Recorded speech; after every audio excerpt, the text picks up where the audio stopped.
হরে কৃষ্ণ সুধী ভক্তমণ্ডলী, আগামী 14 সেপ্টেম্বর মঙ্গলবার পরমেশ্বর ভগবান শ্রীকৃষ্ণের আহ্লাদিনী শক্তি শ্রীমতী রাধারানীর আবির্ভাব তিথি। সেই তিথিটি অত্যন্ত মাহাত্ম্যপূর্ণ একটি তিথি, যার কথা বৈদিক শাস্ত্রে বিশদভাবে বর্ণনা করা আছে। যেমন কেউ যদি একটি একটি করে একাদশী ব্রত যত্ন সহকারে পালন করে 1 লক্ষ একাদশী ব্রত পালন করে, তার ফলে যে ফল লাভ হয়, একটি মাত্র রাধাষ্টমী যত্ন সহকারে পালন করলে সেরকম ফল প্রাপ্ত হওয়া যায়। ব্রহ্মহত্যাজনিত পাপ পর্যন্ত ভস্মীভূত হয়ে যায়। আবার কেউ যদি এই রাধাষ্টমী ব্রত না করে বা তার অবজ্ঞা করে, তাহলে তাকে নরকগামী হতে হয় এবং পরবর্তী জন্মে বিধবা হতে হয়। তাই আপনি যত্ন সহকারে এই রাধাষ্টমী ব্রত পালন করুন এবং রাধারানীর বিশেষ কৃপা লাভ করুন। রাধাষ্টমী উপলক্ষে পরমেশ্বর ভগবান শ্রীকৃষ্ণের দিব্য লীলা কথা সিনিয়র ভক্তবৃন্দ, সন্ন্যাসীবৃন্দ, গুরুবৃন্দ বর্ণনা করছেন। অপ্রাকৃত রস রয়েছে শ্রী শ্রী রাধাকৃষ্ণের এই লীলা কথায়। এই লীলা কথা, এই কথা আপনি যত শ্রবণ করবেন, আপনার হৃদয়ের, আমাদের হৃদয়ে যত প্রকারের ময়লা আছে, সেই ময়লাগুলো দূরভূত হয়ে যাবে। এটা আমার কথা নয়, ভাগবতে বলেছে, শৃণতাম স্বকথা কৃষ্ণ পুনঃ শ্রবণ কীর্তন হৃদন্তস্থ অভদ্রাণী বিদুনতি সুহৃৎসতাম। আপনি একবার শুনেছেন, আবার শুনুন, আবার শুনুন। এভাবে শুনতে শুনতে শুনতে শুনতে হৃদয়ের মধ্যে যে সমস্ত ময়লা আবর্জনা জমা হয়ে আছে, সেই ময়লা আবর্জনাগুলোকে ভগবান অচিরেই দূরীভূত করে দেবেন। আর তখন আপনি নির্মল কৃষ্ণ ভক্তির রস আস্বাদন করতে পারবেন। এই জন্য এই কৃষ্ণ কথা পুনঃ পুনঃবার শ্রবণ করুন। তো আমি আজকে 2-1টি কথা আপনাদের সামনে বলবো। যেহেতু রাধা রানীর আবির্ভাব তিথি সামনে আগত হচ্ছে, তাই রাধারানী সম্পর্কে আমি আজকে আপনাদের সামনে অল্প কিছু কথা বলবো। আপনারা একটু মনোযোগ সহকারে এই কথাগুলো শ্রবণ করবেন।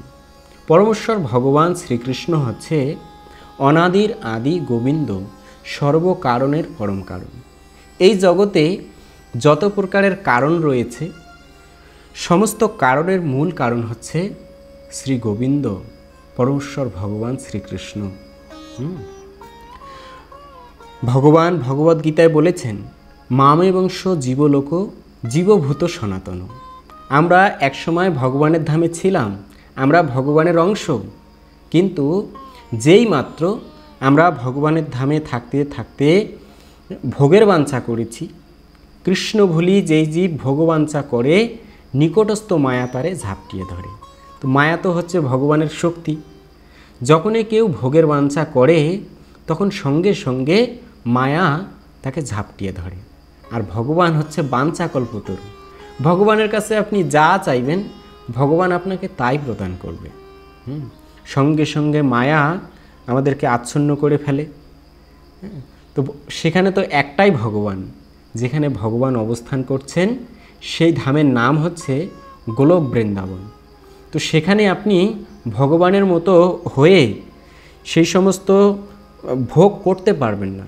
তো যেহেতু আপনি ভগবানের মতো হতে চাচ্ছেন, মানে ভোগ করতে চাচ্ছেন, তাই যারা ভোগ করতে চায়, সঙ্গে সঙ্গে ভগবান মায়ার মাধ্যমে আমাদেরকে এই জগতে প্রেরণ করেন। এখানে এসে কেউ একটা সংসারের প্রধান, কেউ একটা দেশের প্রধান, বিভিন্ন পোস্টে বিভিন্ন রকমের সুখ দুঃখ ভোগ করছে। কবে যে এই জগতে আমরা পতিত হয়েছি তার কোনো ঠিক নেই। তো যেহেতু আমরা ভগবানের অবিচ্ছেদ্য অংশ, তাই ভগবান আমাদের কথা যে একদম ছেড়ে দিয়েছেন, আমাদের চিন্তা ছেড়ে দিয়েছেন, তা নয়। কোনো বাবা অথবা মা চান না যে আমার সন্তান দুঃখ ভোগ করুক, কষ্ট ভোগ করুক। ঠিক তেমনি ভগবান আমাদের এই দুঃখ কষ্ট সহ্য করতে পারেন না, তাই আমাদেরকে উদ্ধার করার জন্য ভগবান প্রতি যুগে যুগে অবতীর্ণ হচ্ছেন। হ্যাঁ, যে কথা ভগবদ্গীতায় তিনি স্বয়ং বলেছেন, যদা যদা হি ধর্মস্য গ্লানির্ভবতি ভারত অদ্ভুত্তনম অধর্মস্য তদাত্মন সৃজমহম পরিত্রাণায় সাধুনম বিনাশয়স দুষ্কৃতম ধর্ম সংস্থাপনায়ার্থে সম্ভবামি যুগে যুগে। ভগবানের অনেকগুলো উদ্দেশ্য থাকে এই জগতে আবির্ভূত হওয়ার। তেমনিভাবে একবার ভগবান চিন্তা করলেন যে এখন আমার এই মর্তলোকে আবির্ভাব হওয়ার সময় এসে গেছে। তো তিনি চিন্তা করছেন, আর ভগবানের আহ্লাদিনী শক্তি হচ্ছে শ্রীমতী রাধারানী। হ্যাঁ, তিনি রাসমণ্ডলে আবির্ভূত হয়ে ভগবানের জন্য সেবা করার জন্য পুষ্প চয়ন করার জন্য ধাবিত হয়েছিলেন। হ্যাঁ, তো যেহেতু তিনি রাসমণ্ডলে আবির্ভূত হয়েছিলেন, এই জন্য রাসমণ্ডলের প্রথম অক্ষর হচ্ছে রা। আর যেহেতু তিনি ভগবানের সেবা করার জন্য পুষ্প চয়ন করার জন্য ধাবিত হয়েছিলেন, ধার প্রথম অক্ষর হচ্ছে ধ। হ্যাঁ, এই জন্য রা ধা। তো তিনি হচ্ছেন ভগবানের আহ্লাদিনী শক্তি, ভগবানের বাম অঙ্গ থেকে যার আবির্ভাব। তো তিনি ভগবান শ্রীকৃষ্ণকে সবসময় আনন্দ প্রদান করেন। ভগবান শ্রীকৃষ্ণ হচ্ছে মদন মোহন, আর ভগবান শ্রীকৃষ্ণকেও যিনি মোহিত করেন তিনি হচ্ছেন শ্রীমতী রাধারানী, মদন মোহন মোহিনী, যিনি কৃষ্ণকেও আনন্দ প্রদান করেন। তো একবার শ্রীকৃষ্ণ রাধারানীকে বলছেন, রাধে, মর্তলোকে আমাদেরকে আবির্ভূত হতে হবে, সেখানে যে আমাদের লীলাবিলাস করতে হবে। আর এই বদ্ধ জীব যখন দেখবে যে আসলে এখানে কোনো সুখ নেই, প্রকৃত সুখ হচ্ছে ভগবত ধামে, মানে ভগবানের আলয়ে, সেই লীলাকে এই মর্তলোকে ভগবান বিস্তার করতে চাইছেন, হ্যাঁ, দেখাতে চাইছেন। যেমন আমরা কোনো দৃশ্য দেখানোর জন্য একটা ফিল্ম তৈরি করি বা একটা নাটক দেখাই, সেই নাটকের মধ্যে কেউ বাবা হয়, কেউ মা হয়, কেউ হাসির অভিনয় করে। তো ভগবান বৃন্দাবনে যা যা হচ্ছে, গোলক বৃন্দাবনে যা যা হচ্ছে, সেই লীলা আমাদেরকে প্রদর্শন করার জন্য এই মর্তলোকে আবির্ভূত হবেন সিদ্ধান্ত নিলেন। কিন্তু রাধারানী ভগবানকে বলছেন যে, হে প্রভু, আমি মর্তলোকে যাব না। সেখানে গেলে কোনো কারণে যদি আমি আপনাকে ভুলে যাই, আপনার মায়া শক্তি অত্যন্ত শক্তিশালী, হ্যাঁ, সেখানে আমি কিভাবে যাব? সেখানে গিরি গোবর্ধন নাই, যমুনা নাই, এভাবে বৃন্দাবনের যে বৈশিষ্ট্য সেগুলো সেখানে নাই। সেখানে আমি সবসময় আপনার দর্শন কিভাবে পাব যদি আমি আপনাকে ভুলে যাই? এভাবে অনেকভাবে ভগবানের কাছে মিনতি করছেন। কিন্তু কৃষ্ণ যেহেতু বাঞ্ছা করেছেন, কৃষ্ণের ইচ্ছা ছাড়া, ভগবানের ইচ্ছা ছাড়া গাছের একটি পাতাও নড়ে না।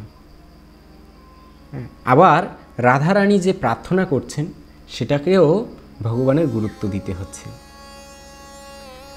তো তখন ভগবান কৃষ্ণ আর কিছু বলছেন না।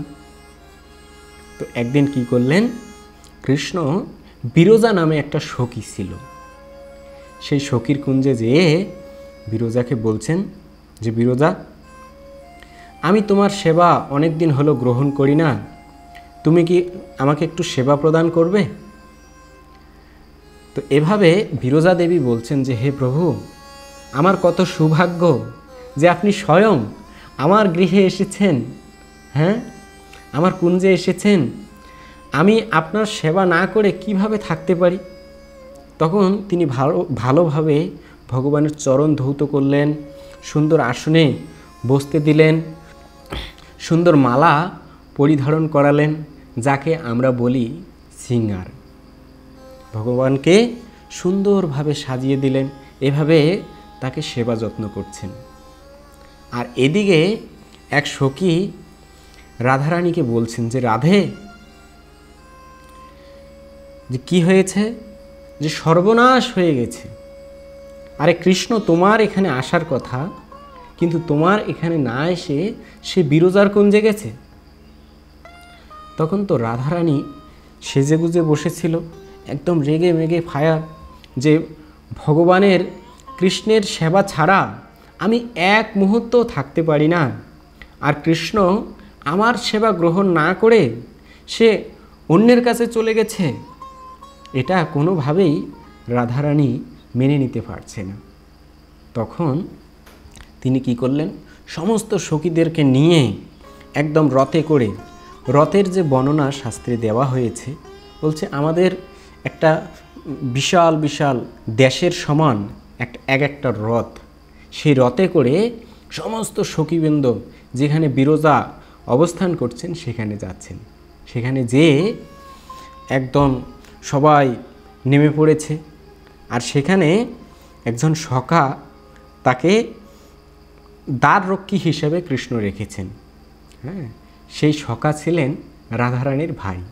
হ্যাঁ, তাকে বলছে যে ভাই তুমি সরো, আমি এখন কুঞ্জের ভিতরে যাব, হ্যাঁ, কৃষ্ণের সঙ্গে দেখা করব। তখন সেই ভাই বলছে যে দিদি তুমি ঢুকতে পারবে না এখানে, কারণ কৃষ্ণের নির্দেশ আছে ওনার অনুমতি ছাড়া ভিতরে কেউ যেতে পারবে না। তখন রাধারানী তো একদম আরও রেগে গেলেন। সমস্ত সখীরা মিলে সেই ভাইকে যা খুশি তা বলছেন। আর রাধারানী তো একদম অভিশাপে দিয়ে দিলেন যে তুমি এই বৃন্দাবনবাসী হয়ে, গোলক বৃন্দাবনবাসী হয়ে অসুরের মতো আচরণ করছো। তাদের মধ্যে অনেক ঠেলাঠেলি হলো, তো তুমি অসুরের মতো আচরণ যেহেতু করেছো, তোমার অসুর কুলে জন্ম হবে, এভাবে অভিশাপ দিয়ে দিলেন। তখন সেই ভাই কান্না করছে, আর রাধারানী ভিতরে ঢুকে গেলেন। ভিতরে ঢুকে কৃষ্ণ তো বুঝতে পারছেন যে রাধারানী অত্যন্ত ক্রোধান্বিত হয়ে গেছে। তখন বিরজা দেবীও ভয় পেয়ে গেলেন যে রাধারানী এখন ক্রোধান্বিত, কি না কি হয়ে যায়। তাড়াতাড়ি বিরজা নদীতে রূপান্তরিত হয়ে গেলেন, আর কৃষ্ণ একটা ময়ূরের রূপ ধারণ করলেন। তো রাধারানী ভিতরে ঢুকে দেখলেন যে কেউ নেই। তখন খালি হাতেই রাধারানী আবার ফিরে আসলেন, এসে ঘরের মধ্যে দরজাটা লাগিয়ে দিয়ে চুপ করে বসে আছে। আর সখীবৃন্দ পাহারা আছে, মানে কৃষ্ণ আসলে যেন আর এই কুঞ্জে ঢুকতে না পারে। তো এইবার সেই ভাইকে নিয়ে, শ্রীদামকে নিয়ে এসেছে। এবার এসে যখন ভিতরে ঢুকতে চাচ্ছে, সখীবৃন্দ বলছে যে কৃষ্ণ তুমি আর ভিতরে ঢুকতে পারবে না। কেন? না, রাধারানীর অনুমতি ছাড়া কাউকে এখানে ঢুকতে দেওয়া হবে না। তখন অনেকভাবে বোঝানো হলো, কিন্তু কে শুনবে কার কথা?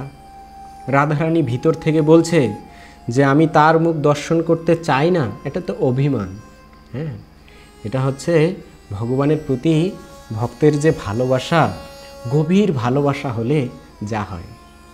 তো রাধারানী অভিমান করে আছে, আর ভিতর থেকে বলছে যে আমি ওর মুখ দর্শন করতে চাই না, তাকে ফিরে যেতে বলো।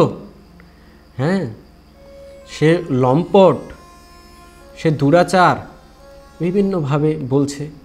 তখন সেই ভাই যে ছিল পাশে, সে ক্রোধান্বিত হয়ে গেছে। মানে বৃন্দাবনে কেউ কৃষ্ণের নিন্দা শ্রবণ করতে পারে না।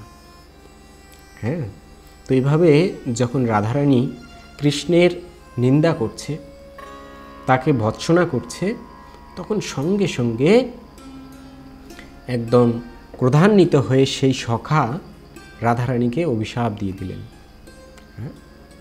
যে তুমি যেহেতু বৃন্দাবনবাসী হয়ে ভগবানের লাদেনী শক্তি অন্তরঙ্গ ভক্ত হয়ে কৃষ্ণকে এভাবে অপমান করছো, কৃষ্ণকে অপমান করার শক্তি কার আছে এই জগতে?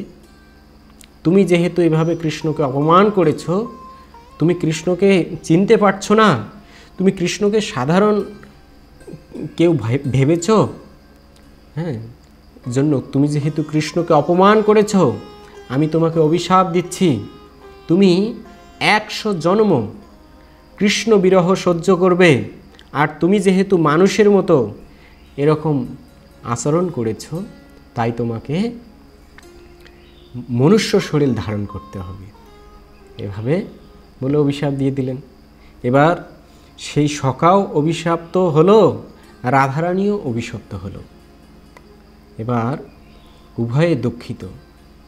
কৃষ্ণকে তো সখীরা একটা প্রাসাদে, মানে একটা আলাদা একটা কক্ষে নিয়ে বসিয়েছেন, আর এদিকে সেই সখা অভিশাপ দিয়েছে। তো অভিশাপ দিয়ে কৃষ্ণের কাছে যে কান্না করছেন যে হে প্রভু, হে সখা, আমি তো রাধারানীকে অভিশাপ দিয়েছি, আমি ক্রোধ সংবরণ করতে পারি নাই, আর রাধারানীও আমাকে অভিশাপ দিয়েছে, এখন কি হবে? তো কৃষ্ণ তো সবসময় হাসি মুখ থাকেন না, মুচকি মুচকি হাঁটছেন, হ্যাঁ, যে তোমরা একে অপরকে অভিশাপ দিয়েছ, হ্যাঁ, একে অপরের অভিশাপ একে অপরকে ভোগ করতে হবে। মানে কৃষ্ণেরই ইচ্ছা যে সকলে এই জগতের মধ্যে আবির্ভূত হোক। তো তখন রাধারানী কান্না করতে করতে কৃষ্ণের সামনে এসেছে। তখন রাধারানী কৃষ্ণের কাছে প্রার্থনা করছে যে হে প্রভু, যদিও আমি মর্তলোকে আবির্ভূত হই, তবে তোমার কাছে আমার একটাই প্রার্থনা, আমি যেন তোমাকে কোনোভাবেই ভুলে না যাই। আমি যদি মর্তলোকে আবির্ভূত হই, তবে এই চক্ষু খোলার আগে আমি যেন আগে তোমার বদনখানি দর্শন করতে পারি প্রভু। এভাবে রাধারানী কৃষ্ণকে এত ভালোবাসেন যে আমি এই জগতের কোনো কিছু দর্শন করার আগে আমি যেন তোমার মুখ দর্শন করতে পারি, এভাবে প্রার্থনা করছেন। তো কৃষ্ণ বললেন যে তথাস্তু, তাই হবে। এভাবে রাধারানী, সেই সখাগণ, গোপীগণ সকলেই এই মর্তলোকে আবির্ভূত হলেন। হ্যাঁ, অনেকেই বলে যে আচ্ছা, আয়ান ঘোষের সঙ্গে রাধারানীর বিবাহ হলো কেন? তিনি তো ভগবান শ্রীকৃষ্ণের নিত্য সঙ্গিনী। তো এরকম একটি লীলা রয়েছে যে ভগবানের একজন ভক্ত, সেই মুনি ঋষি, সেই মুনির নাম আমার জানা নেই, তো সেই মুনি কঠিন তপস্যা করেছে, ভগবানের আরাধনা করেছে। তো তার এই তপস্যায় সন্তুষ্ট হয়ে ভগবান সামনে এসেছে। ভগবান এসে সেই ভক্তকে, সেই ঋষিকে বলছেন যে তুমি কি চাও? তো সেই ঋষি বললেন যে হে প্রভু, যে আপনার পাশে যে আপনার সঙ্গিনী আছে, আমি তাকে পেতে চাই। তো ভগবান বললেন যে না, এটা তো সম্ভব না। এভাবে তিনবার সে তপস্যা করেছে। তখন ভগবান এসে বলছে যে না, এ তো ছাড়ার পাত্র নয়, ঠিক আছে, তাই হবে, তথাস্তু, কিন্তু তুমি মর্তলোকে জন্মগ্রহণ করবে, আমার সঙ্গিনীকে লাভ করবে, কিন্তু তুমি ওই পুরুষত্বহীন, মানে না পুরুষ হয়ে জন্মগ্রহণ করবে। তো আয়ান ঘোষ ঠিক সেইভাবে জন্মগ্রহণ করেছিলেন। আর সেদিকে যে সেই সখার অভিশাপ ছিল, 100 বছর তাকে কৃষ্ণ বিরহ সহ্য করতে হয়েছে, আয়ান ঘোষের সাথে বিবাহ হয়েছে। কিন্তু আয়ান ঘোষের সাথে যদিও রাধারানীর বিবাহ হয়, রাধারানীকে কোনো সময় আয়ান ঘোষ স্পর্শ করতে পারেনি। এমনকি বিবাহের সময় যখন বিবাহ হবে, কৃষ্ণ তো তখন ছোট বালক, ছোট্ট শিশু, আয়ান ঘোষের কোলে যেয়ে একদম কৃষ্ণ বসে গেছে। তো যখন হাতের উপরে হাত রাখে না বিয়েতে, তখন কৃষ্ণ কি করেছেন, একদম সেখানে হাত দিয়েছেন। এখন আয়ান ঘোষের হাতের উপরে কৃষ্ণের হাত, তার উপরে রাধারানীর হাত। তো এভাবে সেখানে বিবাহ সম্পন্ন হয়েছিল। এর আগে কৃষ্ণের সাথে তো অনেকবার রাধারানীর বিবাহ হয়েছে। স্বয়ং ব্রহ্মাজি এই রাধাকৃষ্ণের বিবাহ সম্পন্ন করেছিলেন। তো এই লীলা আরও অনেকভাবে শাস্ত্রে বর্ণনা করা রয়েছে। হ্যাঁ, বিভিন্ন রকমের তত্ত্ব পাবেন। হ্যাঁ, এক এক শাস্ত্রে এক এক রকম বর্ণনা রয়েছে। তো এমনটি কেন হয়? এমনটি হওয়ার কারণ হচ্ছে, ব্রহ্মার একদিন সমান সমান আমাদের 1000 চতুর্যুগের সমান। হ্যাঁ, তো এই 1000 চতুর্যুগে ভগবান কতবার আসছেন যাচ্ছেন, আবার এই পৃথিবী প্রলয় হয়ে যাচ্ছে, আবার পুনরায় সৃষ্টি হচ্ছে, কিন্তু শাস্ত্রগুলো কিন্তু নষ্ট হচ্ছে না। তো বিভিন্ন কল্পে বিভিন্ন সময়ে ভগবানের বিভিন্ন রকমের লীলা ভগবান প্রকট করে থাকেন। হ্যাঁ, তো সেই সমস্ত লীলা অত্যন্ত মহিমান্বিত লীলা, নিত্যলীলা, সেগুলোর কোনো সময় বিনষ্ট হয় না। তো এই জন্য যেহেতু বিভিন্ন কল্পে বিভিন্ন রকমের লীলা প্রকট হচ্ছে, প্রদর্শিত হচ্ছে, তাই এই সমস্ত তত্ত্বগুলো অচিন্ত ভেদাভেদ তত্ত্ব। হ্যাঁ, তো এই তত্ত্বগুলো যদিও একটু এদিক সেদিক মনে হয়, সেটাকে আমাদের সেইভাবেই গ্রহণ করা উচিত। হ্যাঁ, তো এভাবে রাধারানী যখন আবির্ভূত হলেন, আবির্ভূত হওয়ার পরে বিষভানু রাজার কন্যারূপে যখন আবির্ভূত হলেন, খুব সুন্দর দেখতে। এত সুন্দর কন্যা, সবাই বিভিন্ন দিক থেকে সেই কন্যাকে দেখতে আসছেন। হ্যাঁ, কি অপরূপ! কিন্তু দুঃখের বিষয়, সেই কন্যার চোখ দুটো হচ্ছে অন্ধ, চোখ খুলছে না। এভাবে সবাই চিন্তা করলো, হায় হায়, সে কি রাজার কন্যা, এত সুন্দর দেখতে, কিন্তু চোখ খুলছে না কেন? এভাবে দিন অতিবাহিত হচ্ছে।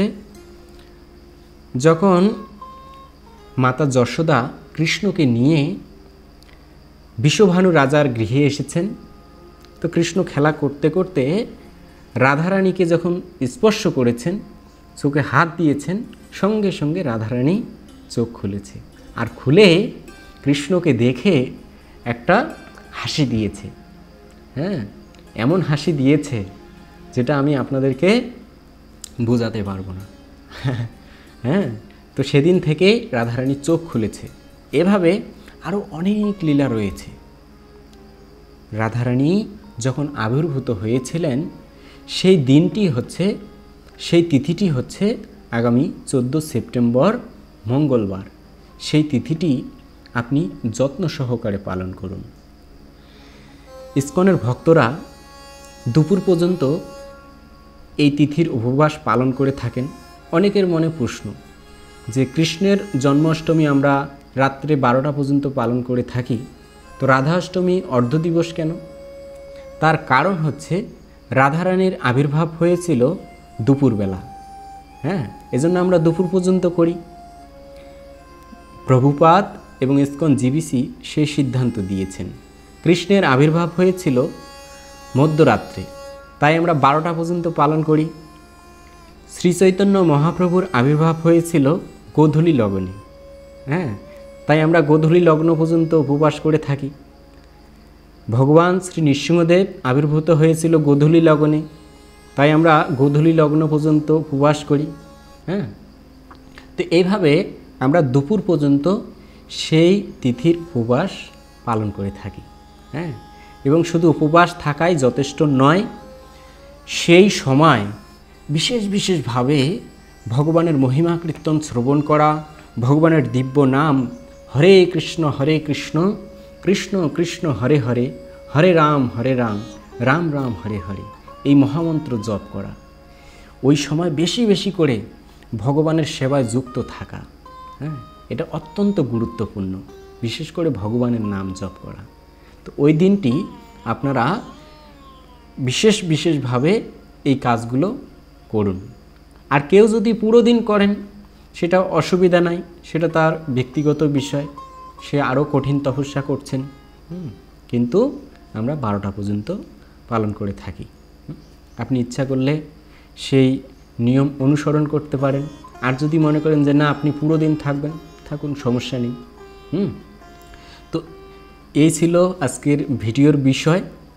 পরবর্তী ভিডিওতে কিভাবে আপনি রাধাষ্টমীর দিনে ভগবানকে অভিষেক করাবেন, ভগবানকে ভোগ নিবেদন করবেন, তারপরে রাধাষ্টমী ব্রত কিভাবে পালন করবেন সেই নিয়মটি আমি দেখিয়ে দিব। তো আজকে আর দীর্ঘায়িত করছি না, এখানেই শেষ করব। তবে শেষ করার আগে কিছু কথা বলি। যারা প্রতিনিয়ত এরকম নতুন নতুন ভিডিও পেতে চান, এই চ্যানেলটি সাবস্ক্রাইব করে পাশে থাকা বেল আইকনে ক্লিক করে অল বাটন সিলেক্ট করে দিয়ে রাখুন। আর ফেসবুকে যারা দেখছেন, ফেসবুক পেজটি লাইক ফলো করুন, ভিডিওটি সনাতনী বন্ধুদের কাছে শেয়ার করে দিন, হ্যাঁ। আর ভিডিওটি ভালো লেগে থাকলে ভিডিওতে একটা লাইক মেরে দিন, হ্যাঁ, যার মাধ্যমে আমি যখনই কোনো নতুন ভিডিও আপলোড করব সেই ভিডিওর নোটিফিকেশন আপনার কাছে চলে যাবে। আজকে আর দীর্ঘায়িত করছি না, এখানেই সমাপ্ত করছি। আবার দেখা হবে পরবর্তী ভিডিও নিয়ে। হরে কৃষ্ণ।